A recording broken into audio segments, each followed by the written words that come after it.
दोस्तों 31 अक्टूबर 1875 ईस्वी को गुजरात के नाडियाड गांव में जन्मे वल्लभ भाई पटेल एक साधारण किसान परिवार से थे।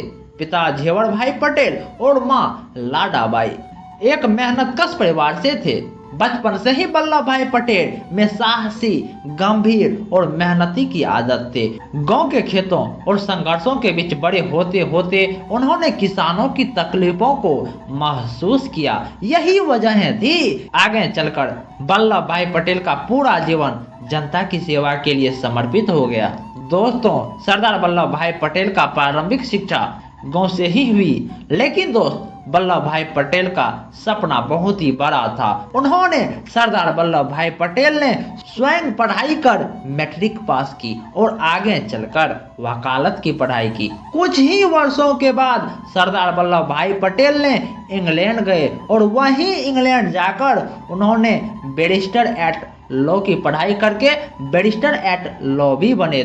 दोस्त कहना चाहूंगा, सरदार वल्लभ भाई पटेल इंग्लैंड से लौटने के बाद वह अहमदाबाद पहुंचे और वहीं पर उन्होंने वकालत शुरू की और बहुत ही कम समय में वो एक सफल वकील बनकर निकले। लेकिन दोस्तों, सरदार वल्लभ भाई पटेल को पैसा और शोहरत उनका कभी मकसद ही नहीं था, बल्कि उनका मकसद तो यही था, उनका मन तो यही था कि देश की सेवा में हमेशा देश का ही सेवा करूं और मेरा हर एक समय देश की सेवा में लग जाए। दोस्त कहना चाहूंगा, वकालतें की किताबें हाथ में थी क्या?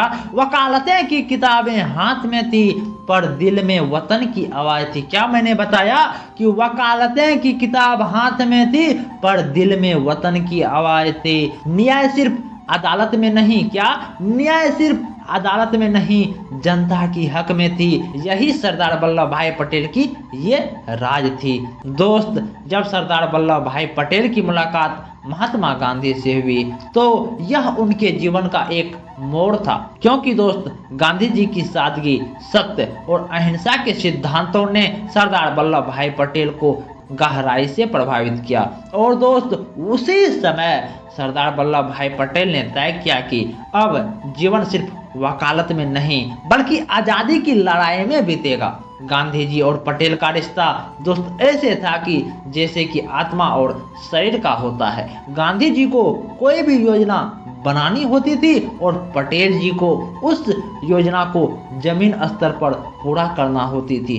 दोस्त कहना चाहूंगा, सन 1918 ईस्वी में गुजरात के खेड़ा जिले में अकाल पड़ गया, फसलें बर्बाद हो गई, लेकिन अंग्रेज सरकार ने कर माफ कभी नहीं किया। वो अपना टैक्स माफ करने से इनकार कर दिया।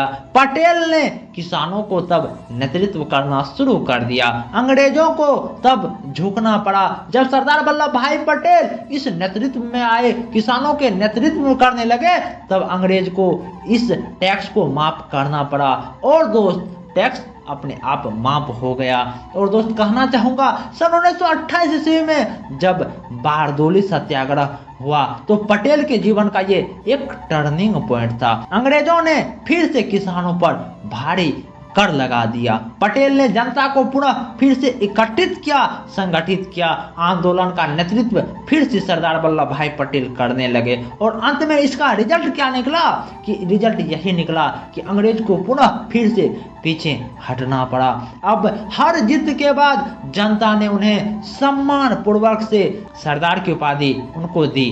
दोस्त कहना चाहूंगा, खेड़ा की मिट्टी से बारदोली की गुंजाई, खेड़ा की मिट्टी से बारदोली की गुंजाई, किसानों की ताकत ने अंग्रेजों को हराई। क्या मैंने कहा कि खेड़ा की मिट्टी से बारदोली की गुंजाई, किसानों की ताकत ने अंग्रेजों को हराई।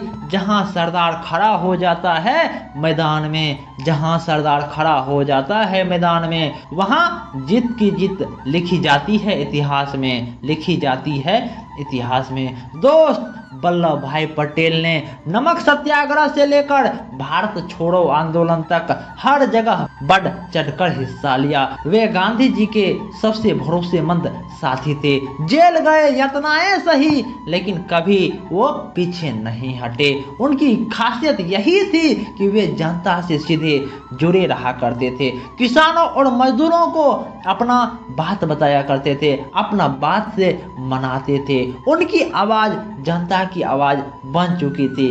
अब सरदार वल्लभ भाई पटेल की आवाज जनता की आवाज बन चुकी थी। और बात आई दोस्त 15 अगस्त 1947 ईस्वी को भारत आजाद तो हो गया, लेकिन दोस्त एक बहुत ही बड़ी भारत के सामने चुनौती सामने खड़ी आ गई। देश के अलग अलग हिस्सों में 562 रियासतें थी। कोई पाकिस्तान में मिलना चाहता था तो कोई स्वतंत्र रहना चाहता था। उस समय के गृह मंत्री बने सरदार वल्लभ भाई पटेल इस कठिन कार्यों को अपने हाथों में लिया और उन्होंने राजाओं को, नवाबों से उन्होंने बातचीत करना शुरू किया और उन्होंने वहीं पर उन सभी को समझाने लगे। और जहां पर सरदार वल्लभ भाई पटेल को जरूरतें होती थी तो वहां पर सरदार वल्लभ भाई पटेल अपना कड़ा रुख भी अपनाया, जैसे कि जूनागढ़ में, हैदराबाद में, कश्मीर में, इन सभी जगहों पर कभी सरदार वल्लभ भाई पटेल नरम होकर बातचीत किए, कभी समझाए, नहीं तो कभी कड़ा रुख भी अपनाया। जैसे जूनागढ़ पाकिस्तान में शामिल होना चाहता था, लेकिन वहां की जनता भारत में रहना चाहती थी, तो पटेल ने क्या किया? पटेल ने अपना शक्ति से मामला को सुलझाया और जूनागढ़ को भारत में मिलाया। और वही हैदराबाद में भी हुआ।